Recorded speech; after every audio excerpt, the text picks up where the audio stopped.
शेतकरी बांधवांनो नमस्कार. पुन्हा एकदा डॉक्टर किसानच्या यूट्यूब चॅनलला स्वागत करत असताना व्हिडिओचा विषय खूप महत्त्वाचा आहे. टोमॅटोमध्ये एकरी 2,500 कॅरेट घ्यायचे असतील तर फुल सेटिंग पासून फळ फुगवणीपर्यंत कसं कामकाज केलं पाहिजे त्या संदर्भात आजचा व्हिडिओ खूप महत्त्वाचा आहे. आपण या विरांग व्हरायटीच्या प्लॉटमध्ये उभे आहोत. जो प्लॉट पहिला तोडा झालेला आहे, सेटिंग तुम्ही बघतायत, वरपर्यंत सेटिंग या ठिकाणी आहे. वर शेंड्याला फळं लागलेले तुम्हाला दिसत आहेत. माझ्यासोबत शेतकरी आहेत. दादा, आपलं पूर्ण नाव सांगा. अमित अशोक कडुसकर, कंपोस्ट वडगाव कांदळी, तालुका जुन्नर, जिल्हा पुणे. आपला मोबाईल नंबर 80 80 39 61 57. एकंदरीत हा विरांग व्हरायटीचा प्लॉट आहे. काल परवा पहिला तोडा झाला तो. हो. किती क्षेत्र आहे? हे 50 गुंठे क्षेत्र आहे. 50 गुंठे. काय अपेक्षा आहे? एवढा माल आहे, किती कॅरेट उत्पादन मिळेल? 2,500 ते 3,000 कॅरेटची अपेक्षा आहे. ना आपला व्हिडिओचा विषय तो आहे की एकरी 2,500 कॅरेट जर मिळवायचे असतील तर सेटिंग पासून फळ फुगवणीपर्यंत कसं कामकाज केलं पाहिजे त्या संदर्भात व्हिडिओ शेवटपर्यंत पाहायचा आहे. मित्रांनो, सर्वात महत्त्वाची गोष्ट आहे की आपल्याला त्या ठिकाणी स्ट्रक्चर बघा. इथं किती झाडांवर बांबू कैची लावलेली आहे हे सगळ्यात महत्त्वाचं आहे. झाडाची हाईट आणि खाली जर तुम्ही बघितलं, हे बघा, तुम्हाला दाखवतो. आता पाल्यामध्ये माल दिसत नाही. हा माल तुम्ही बघू शकता या ठिकाणी. खालपासून कसं सेटिंग झालेलं आहे, आतमध्ये सेटिंग बघा. इकडं दाखव, खालचं सेटिंग दाखव. काय पाल्यात माल दिसत नाही. हे भरपूर बुडापासून सेटिंग जर मिळवलं तर आपण एकरी 2,500 कॅरेट क्रॉस करू शकतो. एक नंबर क्वालिटीचा माल.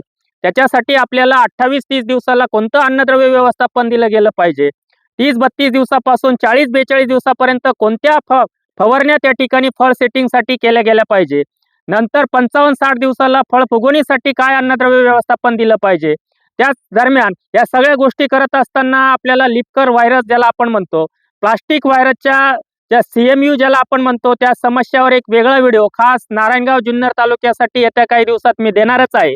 परंतु आजचा व्हिडिओचा विषय आहे 2,500 कॅरेट क्रॉस करायचे तर फुल सेटिंग पासून तर फळ फुगवणीपर्यंत. मग तुम्हाला 28-30 दिवसाला झाड डेव्हलप होतंय, कुठंतरी फुलं चमकायला लागले, अशा वेळेस आपली पहिली बांधणी येते आणि त्यावेळेस आपल्याला एकरी 1 लिटर हॅपी न्यूज, 5 किलो 06020 किंवा 5 किलो 05518 आणि त्याच्यासोबत 500 ग्रॅम बोरान हे अन्नद्रव्य व्यवस्थापन देऊन घ्यायचंय. तिथून तुम्हाला काय करायचंय, तिथून पुढे 2 दिवसांनी तुम्हाला फवारणी करायची. त्यामध्ये पहिली फवारणी करत असताना टुटा अप्सुलोटा असेल, डाउनी मिल्डू भुरी असेल, करपा असेल, याच्यासाठी 200 लिटरला मिरेवेज ड्यू 100 मिली आणि सिमोडिस 200 मिली हे 200 लिटरचं प्रमाण आहे. हा स्प्रे तुम्ही हॅपी न्यूज दिल्यानंतर एक 2 ते 3 दिवसांनी घ्या. मध्ये परत 2-3 दिवस गॅप द्या. त्या 2-3 दिवसाच्या गॅप नंतर तुम्हाला फवारणी करायची. फुलं भरपूर दिसायला सुरुवात झाली, फुलांची संख्या वाढतीये, फुलाचं फळामध्ये रूपांतर करायचंय, सेटिंग चांगलं करायचंय. त्यासाठी 2 फवारण्या 2 दिवसाच्या अंतराने. त्यातली पहिली फवारणी जर 2,500 कॅरेट क्रॉस करायचे असतील, किमान 2,000 तरी कॅरेट क्रॉस करायचे असतील तर तुम्हाला हॅपी न्यूज मिरेवेज ड्यू झाल्यानंतर हॅपी न्यूज दिलं, 2 दिवसांनी मिरेवेज ड्यू घेतलं, 2 ते 3 दिवसांनी पहिला स्प्रे करायचा आहे आर्या 200 लिटरला 500 मिली, 04932 500 ग्रॅम, बोरान 100 ग्रॅम, रोको नावाचं बुरशीनाशक 200 ग्रॅम. 2च दिवस गॅप द्यायचा आहे. 2 दिवसानंतर तुम्हाला फवारणी करायची आहे. 200 लिटरला ताक 3 ते 4 लिटर, गुळ 2 किलो, दालचिनी पावडर 50 ग्रॅम आणि झिंक 100 ग्रॅम.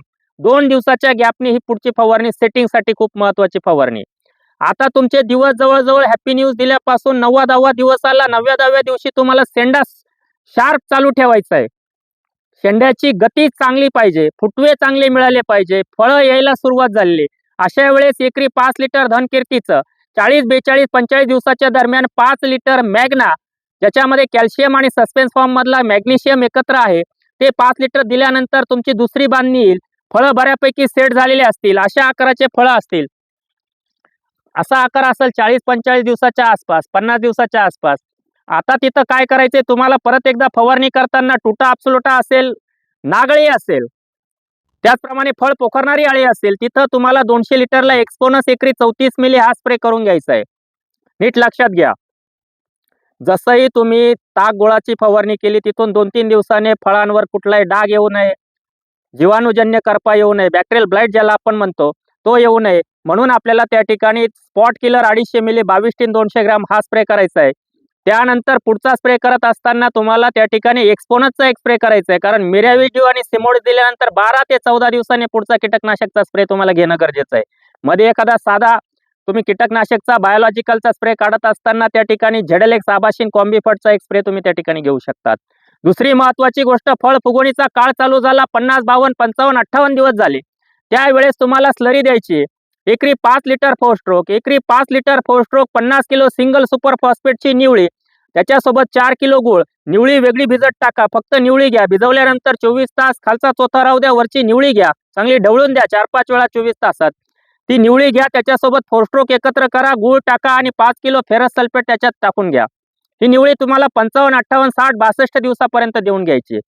एक्सपोनसचा स्प्रे झाला. परत एखादा चांगला बुरशीनाशकचा स्प्रे घेत असताना तुम्हाला त्या ठिकाणी प्लॅटिनम 500 मिली, रिडोमिल गोल्ड 500 ग्रॅम आणि कराटे किंवा त्या ठिकाणी तुम्ही प्रोक्लेम, कराटे घ्याल तर 200 मिली, प्रोक्लेम घ्याल तर 100 ग्रॅम असा एक स्प्रे तुम्ही काढून घ्या. परत एकदा कडुसकर साहेब तुमच्याकडे येतो. गेल्या किती वर्षापासून डॉक्टर किसानचं मार्गदर्शन तुम्ही घेताय? 4 ते 5 वर्ष झाले मी डॉक्टर किसानचं मार्गदर्शन घेतोय टोमॅटो पिकात. टोमॅटो पिकात. एकंदरीत का घेताय, त्याच्या पाठीमागचं रिझन काय? मार्गदर्शन डॉक्टर किसानचं घेतल्यापासून आहे ना, उत्पन्नात वाढ झाली, खर्चामध्ये बचत झाली. जे तुम्ही एकरी 2200-2500 कॅरेट पर्यंत जाताय का दरवेळेस? हो. जाताय. हो. मागच्या वेळेस तर आलो तर तारा तुटत होत्या, याच ठिकाणी प्लॉट होता तुमचा. आज पण तारच तुटतात. ते काय त्या तिकडं तुटलेली तार तुटलंय का? मगाशी Loading पाहूनच आलो. नवीन तार टाकल्याशिवाय बर बर. तरी तारा तुटताय. हो तरी तारा स्ट्रक्चर पण तुटतात. चांगलं केलेलं आहे तुम्ही, कारण आपल्याला जर माल घ्यायचा आहे तर स्ट्रक्चर आणि तारा. डॉक्टर किसानकडे प्लॉट द्यायचा, 100% शेड्यूल फॉलो करायचं जर असेल आणि इतक्या जाळ्यांचं उत्पादन घ्यायचं असेल तर स्ट्रक्चर महत्वाचं आहे मित्रांनो. कारण शेड्यूल वापरताय तुम्ही 100% डॉक्टर किसानचं, आणि त्यामुळं त्यांनी सांगितलं की 2,500-3 हजार कॅरेट, मी 2,500 सांगतो, 2,000 सांगतो. 2,000 जरी क्रॉस करायचे असेल तर अशा पद्धतीने फुल सेटिंग पासून फळ सेटिंग पर्यंत आणि फळ फुगवणीपर्यंत अशा पद्धतीने कामकाज करणं त्या ठिकाणी करायचंय. फळ फुगवणीचा साठी तुम्हाला 55, 58, 62 दिवसाला मी जसा तुमच्या झाडाची परिस्थिती आहे त्या पद्धतीने जी स्लरी सांगितली, आणि त्या स्लरी नंतर पुढं प्लॉट सुरू झाल्यानंतर तुमच्याकडे CMV व्हायरस येतो, प्लास्टिक व्हायरस येतो, किंवा तो प्लॉट चांगला दिसतो त्यानंतर डम्पिंग होतं, त्याच्या संदर्भात एक वेगळा व्हिडिओ खास करून तुमच्या जुन्नर आणि नारायणगावसाठी येत्या 15 ते 20 दिवसामध्ये मी देणार आहे. तो व्हिडिओ बघण्यासाठी आज जर चॅनलला प्रथम आला असाल तर चॅनल नक्की सबस्क्राईब करा. व्हिडिओ आवडल्यास लाईक आणि शेअर करायला विसरू नका. धन्यवाद.